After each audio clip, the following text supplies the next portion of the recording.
하나님께서 우리의 눈물을 애원하지 아니하시고 보이지 않지만 하나님의 이 하늘의 눈물병에 우리의 이 눈물을 담아두신대요.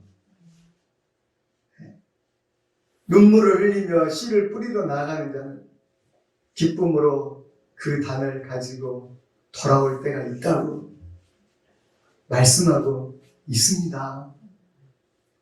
어찌 뿌리지 아니하고 거두려고 하십니까? 그럼 도둑놈 심보죠. 이 봄에 뿌려야 가을에 거둘 거 아닙니까? 그러듯이 여러분, 이 기도도 뿌려야 합니다. 기도를 뿌려서 거둘 때가 있지 않겠습니까? 자녀들 때문에 기쁨의 눈물을 흘리려면 지금부터 눈물의 기도를 드려야 합니다. 이 눈물 속에 믿음, 사랑, 소망, 정성, 우리의 귀한 인내가 그 속에 들어 있습니다. 하나님을 향한 믿음의 눈물의 기도를 정말 하나님께서 거두게 하실 때가 분명히 있을 것입니다. 지금 비록 눈앞에 보이지 아니할지라도 하나님 앞에 부르짖으시기 바랍니다. 에가서 에레미야 에가 2장 19절에 밤 초경에 일어나 부르짖을지어다 내 마음을 주의 얼굴 앞에 물 쏟듯 할지어다 각 길머리에서 주려 혼미한 내 어린 자녀의 생명을 위하여 주를 향하여 손을 들지어다.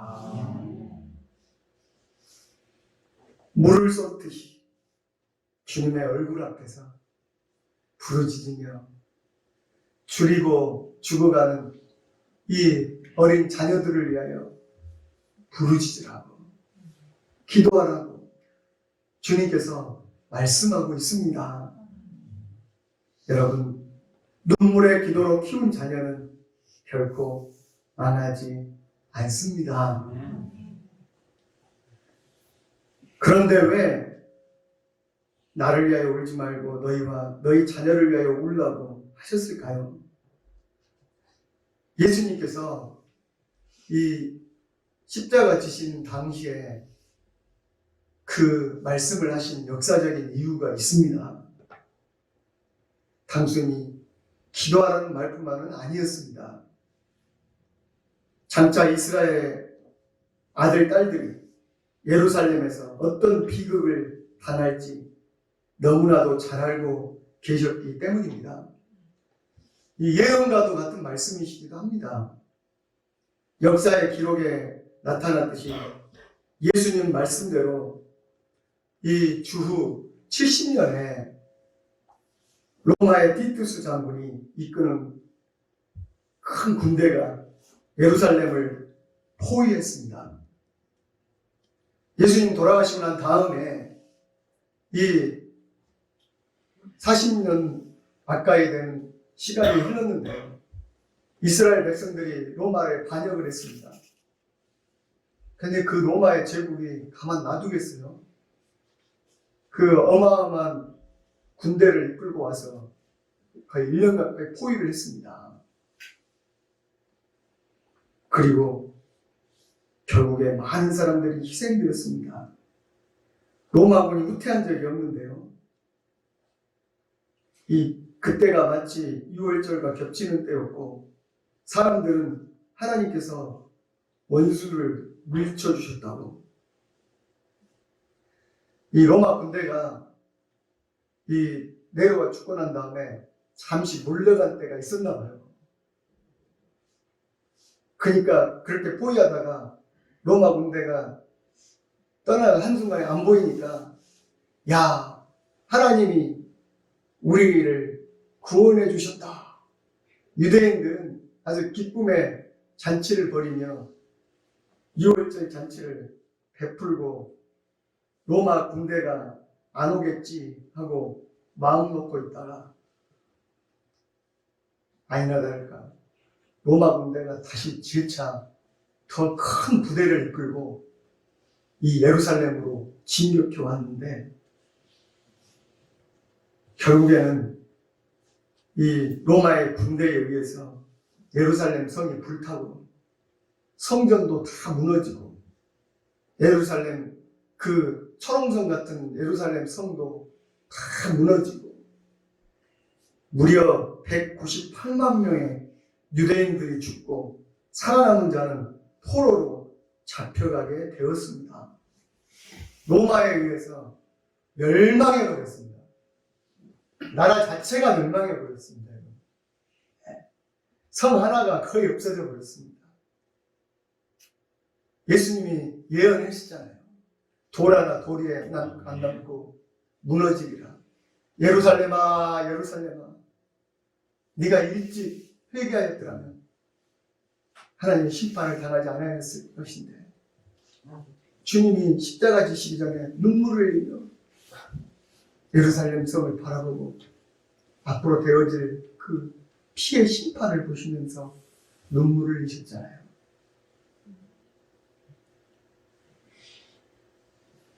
그래서 그 살아남은 이스라엘 백성들은 전 세계로 뿔뿔이 흩어져서 유랑하는 소위 디아스포라가 되었습니다. 그때부터 이스라엘 민족들, 유대인들은요, 아시아와 유럽과 저 소련과 아프리카까지 전 세계에 흩어져 갖고 거의 2000년이라는 시간 동안 나라 없는 소름을 받고 흩어졌습니다. 사람들은 유대인이라면 공연히 미워하고 핍박하고 모보듯이 했습니다. 어느 나라에 가도 대접을 못 받고 유대인들은요 왕따를 당했어요.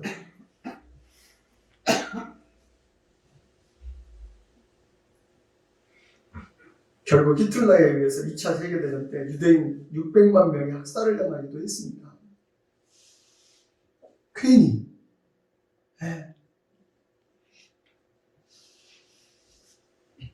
이건 보이는 것이고요. 예수님을 부인하고 죽은 그들이 지금 어디에 있겠습니까? 너무나 비극적이어서 다 역사 속의 자세한 이야기는 할 수가 없습니다. 예수 안 믿고 죽으면 또 어디로 가겠습니까? 그렇게 예수님을 못 받고 죽였던 그들,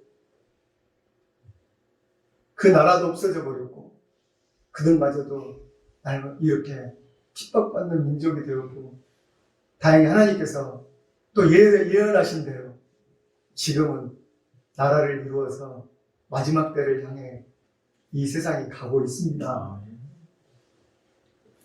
이 일이 얼마나 비극적이었으면 보라 날이 이르면 사람이 말하기를 잉태하지 못한 여인과 해산하지 못한 그 배와 먹이지 못한 젖이 복이 있다 하리라. 사람들이 그때에 산들을 대하여 우리에 무너지라 하며 작은 산들을 대하여 우리를 덮으라 하리라. 차라리 얼마나 무서웠던지 그냥 산이 무너져서 땅 속으로 들어가는 것이 낫겠다 이 말이에요.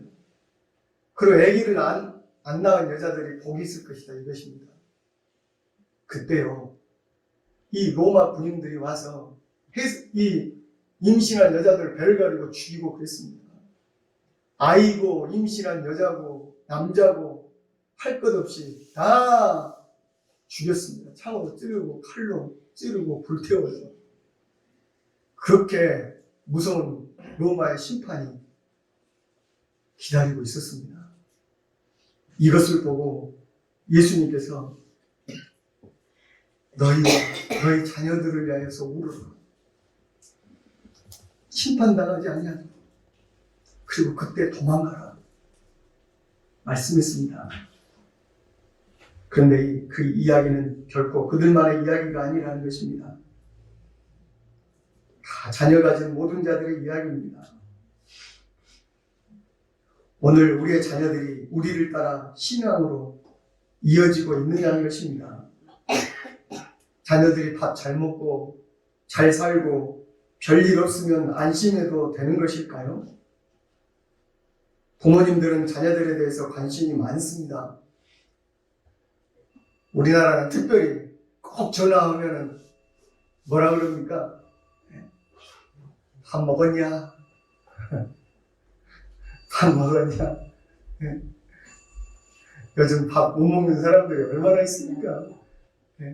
우리나라 사람들 뭐 인사가 진지 드셨어, 밥 먹었어 하는 것이 우리 인사인데 자녀들에게도 꼭 그래요. 밥 먹었냐? 공부 잘해라, 건강해라, 성공해라, 배우자 잘 만나라, 취직 잘해라, 좋은 대학교 들어가라. 우리는 그것을 자녀들 행복의 척도로 생각하고 그것을 중요하게 여깁니다. 그러나 더 중요한 것이 있는데 그들의 영혼이라는 말입니다. 할렐루야. 이 세상은 멸망할 예루살렘과 같은 성입니다, 여러분. 거기서 떵떵거리고 큰 집에 살고 아주 높은 자리에 있었던 자일지라도 예루살렘이 멸망할 때 다 불타고 다 죽임당하고 오히려 많이 가진 자들, 높은 자들, 지도층에 있었던 사람들이 제일 먼저 죽임을 당했습니다. 다 무너뜨려 버렸습니다. 심지어 성전도 다 무너져 버렸습니다. 심판 때 여러분, 우리가 가진 거, 우리의 지위, 우리의 대학교, 우리 어디 사는 거 아무것도 아닙니다. 다 불타고 없어지고 사라질 것이라고 말씀하고 있습니다.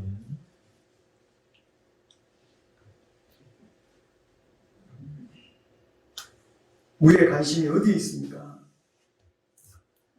우리의 자녀들에 대해서도 이 세상이 아닌 하나님과 함께하는가? 예수 그리스도로 말미암아 구원을 얻었는가? 그 영혼이 거듭났는가? 이것을 여러분 놓고 진정으로 기도하시기를 바랍니다. 여기에 우리에게 주시는 최후의 복음이 있습니다. 바로 예수님을 통해서 통곡하는 여인들에게 하신 너희와 너희 자녀를 위하여 울라는 말씀입니다. 나 자신과 자녀들을 위하여 울어야 됩니다. 오늘 이 마지막 때에 주님께서 보시겠다고 하는 것은 믿음을 보겠느냐 말씀하십니다. 우리가 잘생겼냐 못생겼냐, 많이 가졌냐 적게 가졌냐, 어디에 사냐가 아니라 믿음을 보겠느냐 합니다. 교회에서도 무슨 직분이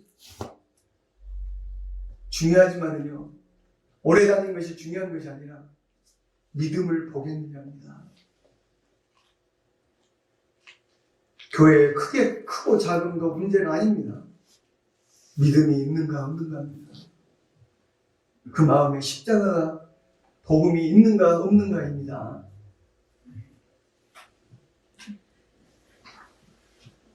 나와 나 자녀들을 위해서 우시기를 바랍니다. 여러분, 이 코로나 이런 사태를 보시면서 느끼는 것이 없습니까? 이 재난을 보시면서 느끼는 것이 없습니까? 오늘날 세계 인구의 거의 10억 정도가 아마 이 코로나로 감염될 것 같습니다. 세계 인구의 10억이 이 기록이 안 됐을 따름이죠. 제 생각으로는 거의 10억, 20억 정도 이상이 저 아프리카나 인도나 중동은 수도 적을 수가 없어요. 그리고 중국은 그 정보를 다 숨기고 있잖아요. 얼마나 강연된지도 몰라요. 요한계시록의 마지막 때 첫째 인을 떼고 나팔 소리에 지구 인구의 4분의 1이 전염병과 재앙 가운데 빠진다는 말이 있습니다. 또 종말론을 이야기하면은 또 잘못 이렇게 이해될 수 있는 소지도 있지만요. 정말 마지막 때가 가깝다는 거예요. 아멘. 이렇게 어마어마한 재앙은 전에도 없었고 이후에도 없을지 모르는데 마지막 나팔 소리 가깝다는 것입니다. 이럴 때 여러분 우리가 정말 하나님 앞에 회개하며 울며 기도해야 될 때이지 않습니까?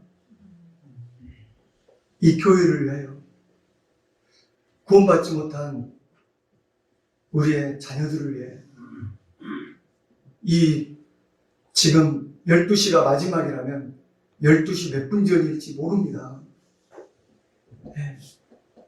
1분 전도 지나갔다고 말합니다. 어떤 사람은. 정말 마지막 때가 가까웠습니다. 이럴 때 자녀들을 위해 울 때 주님이 어떻게 해주실까요? 환난에서 피할 길을 주십니다. 그럼 따라했다. 환난에서 피할 길을 주신다. 소계시록이라고 하는 마태복음 24장 21절 22절에 말씀합니다. 이는 그때 큰 환난이 있겠음이니라. 창세로부터 지금까지 이런 환난이 없었고 후에도 없으리라.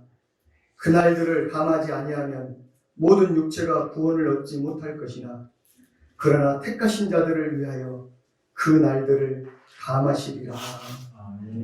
하나님께서 택하신 이 백성들을 위하여 환난에서 피할 길을 감해 주시고 피할 길을 주신다는 말입니다. 마태복음 24장 15절 20절에 그러므로 너희가 선지자 다니엘이 말한 바 멸망에 가증한 것이 거룩한 것에 선 것을 보거든 깨달을진저 그때 유대에 있는 자들은 산으로 도망칠지어다. 지붕에 있는 자는 집안에 있는 물건을 가지러 내려가지 말고 밭에 있는 자는 겉옷을 가지러 돌이키지 말지어다. 그날에는 아이벤 자들과 젖먹이는 자들에게 화가 있으리로다. 너희가 도망하는 일이 겨울이나 안식일이 되지 않도록 기도하라.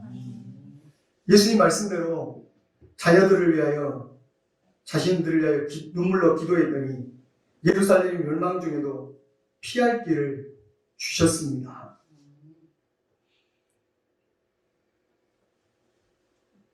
예수님 말씀대로 주 68년에 로마군이 예루살렘 성을 포위하면서 매일 드리던 제사를 폐지하고 가증하게 여기던 돼지 제단을 얻는 일이 일어났습니다. 그래서 예루살렘의 멸망의 때가 이렇게 왔다고 바짝 긴장하며 기도하고 있는데 포위하고 있던 로마군이 물러갔습니다. 이제 로마군이 네로 황제가 갑자기 자살하여서 다른 장군이 황제의 뒤를 잇기 위해서 잠시 물러갔던 것입니다. 하나님이 주신 기회였던 것입니다. 그때 이 말씀을 믿고요. 예루살렘을 다시 들어가지 않냐고 나갔던 자들이 있습니다. 들어가지 말라고. 이 기록된 모든 것을 이루는 형벌의 날이 있을 것이라고. 그래서 예수님 말씀을 마음에 두었던 성도들이 사도들의 지도 아래 예루살렘을 떠납니다. 그 수요가 약 2만 명에 달했다고 합니다. 조금 더 미련 없이 떠났습니다. 성도들만 떠난 것이 아니었습니다. 떠나자고 사람들에게 전도를 했습니다. 그런데 그 사람들은 믿지를 않았습니다. 하나님이 적을 물리쳐 주셨는데 왜 떠나냐며 말을 듣지 않았습니다. 그러다가 모두 멸망 가운데 들어가게 된 것입니다. 오늘날 우리 성도들이 이 땅에 심판이 있음을 우리가 전해야 됩니다. 노아의 홍수 때 홍수 전날에도 햇빛이 쨍쨍 쬐고 비가 내리지 않았었습니다. 그러나 노아의 방주에 들어간 자들은 다 그 빛 가운데 피하고 그 홍수 가운데 살아날 수가 있었습니다.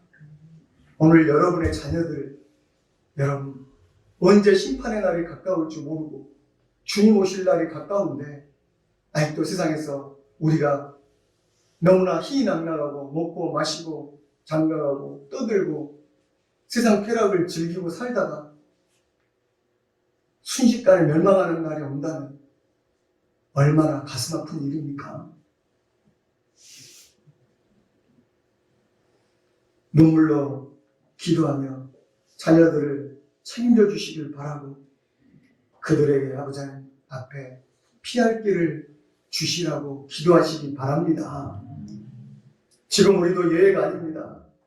사람들이 평안하다고 편리하다고 발전된 가운데 산다고 생각하지만 말고 얼마나 위험 가운데 살고 있는지 모릅니다. 주님 앞에 돌아오도록 여러분 붙들고 기도하시기 바랍니다. 눈물로 심판의 날을 면할 수 있도록 주님께서 예비하신 구원의 방주에 들어올 수 있도록 여러분 자녀들을 위하여 눈물로 기도하시기를 바랍니다. 나 혼자 여러분 이 방주에 타 있을 것입니까? 나 혼자 심판을 면하여 천국에 있는 것으로 만족하시겠습니까? 자녀들 손을 뿌리치시겠습니까? 그들도 함께 너와 그 자녀들을 태웠듯이 주님의 이 구원의 방주에 태울 수 있도록 눈물로 기도하며 호소하시길 바랍니다. 심판의 날이 가깝다는데 어떻게 가만히 있을 수 있겠습니까? 여호와는 너를 지키시는 이시라. 내 오른쪽에서 내 그늘이 되시나니 낮에 해가 너를 상하지 아니하게 하시며 밤에 달도 너를 해치 아니하리로다. 우리의 출입을 지금부터 영원까지 지키시는 주님의 말씀대로 이 심판의 때에도 지켜주실 줄 저는 믿습니다. 무엇보다도 주님 눈물로 우리가 기도하면 주님의 품 안에서 살게 해주실 것입니다. 한번 따라합시다. 주님의 품 안에서 살게 해주십니다. 히브리서 5장 7절에 보면 그는 육체에 계실 때 자기를 죽음에서 능히 구원하실 이에게 심한 통곡과 눈물로 간구와 소원을 올렸고 그의 경건하심으로 말미암아 들으심을 얻었느니라 말씀하고 있습니다. 주님께서 우리를 위하여 통곡과 눈물로 우리 구원을 위해서 기도하심으로 우리가 구원받았다는 것입니다. 하나님 품에 안겼다는 것입니다.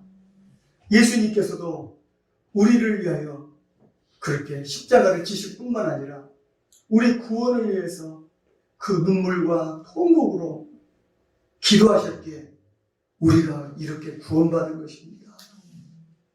우리가 이렇게 교회 나올 수 있었던 것입니다.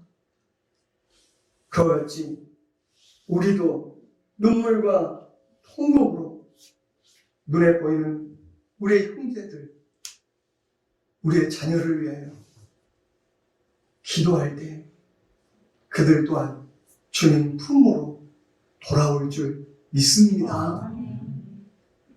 어머니의 눈물의 기도를 어찌 모르겠습니까? 네.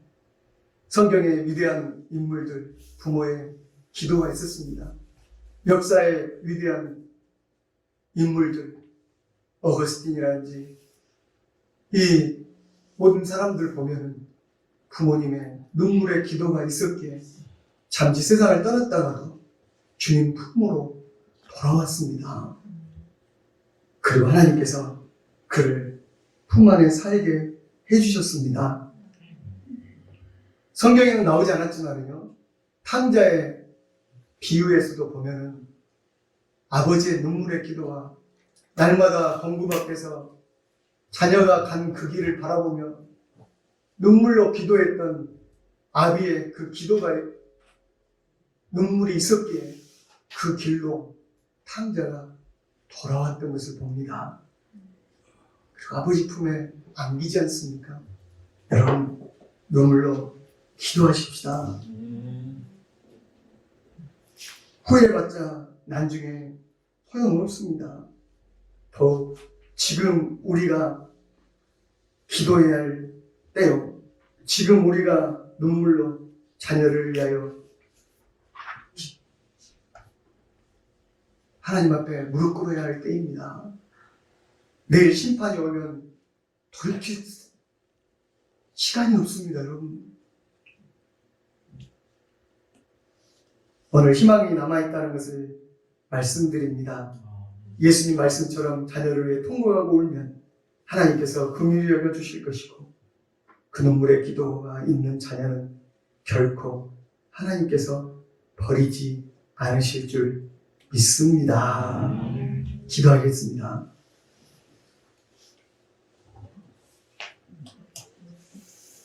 그러하신 아버지 하나님, 오늘 주님의 말씀은 우리의 자손들을 위한 복음입니다.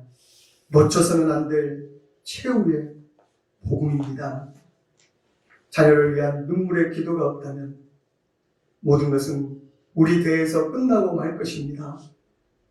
우리 교회도 아버지, 아이들의 세대가 없다면, 다음 세대가 없다면 우리의 신앙이 끝나고 말 것입니다. 진실로 후회하지 않기 위하여 지금부터라도 우리 후손들을 위하여 눈물로 기도하게 하여 주시옵소서. 우리 자손들 세상에서도 지켜주시고 하나님이 지켜주셔서 영원한 천국에서 함께 기뻐할 수 있게 하여 주시옵소서. 그래서 우리의 생애가 결코 헛되지 않은 믿음이었음을 주님 앞에 복된 성도들임을 간증하게 하여 주시옵소서. 우리 자녀들 너무나 세상에 빠져 살고 있습니다. 당장 내일 심판이 오고 주님의 나팔소리에 주님이 재림하실지도 모르는데 아버지, 아무것도 모르고 세상 가운데 있는 자녀들 주님께서 불쌍히 여겨 주시옵시고 죄를 눈물로 호소하며 눈물로 기도할 때, 눈물로 복음을 전할 때 그들의 마음이 통하게 하여 주시옵시고 아버지, 그들이 주님 앞에 돌아올 수 있도록 하나님께서 역사하여 주시기를 원합니다. 오늘도 눈물로 기도하는 부모의 기도를 외면하지 아니하시는 예수님 이름 받들어 간절히 기도드립니다. 아멘.